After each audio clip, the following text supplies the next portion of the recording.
এই সন্ধ্যাটা আমাদের কাছে স্পেশাল ছিল, কারণ আজকের আমাদের রেস্টুরেন্টের ক্যাপ্টেন সুদীপের জন্মদিন ছিল। সেলিব্রেশনের জন্য মিউ মোড় থেকে এই সুন্দর কেকটা আনা হয়েছিল। কেমন কেকটা দেখতে অবশ্যই কমেন্টে জানিও। হলো আমরা সেলিব্রেশন কেমন করে করেছিস তোমরা সবাই দেখো।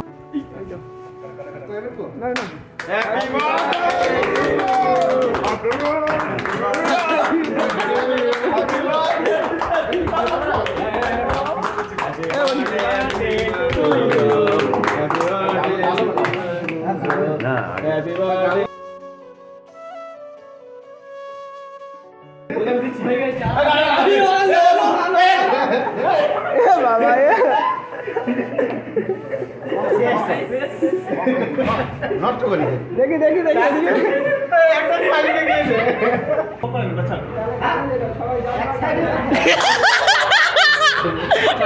আমার জামাই লাগবে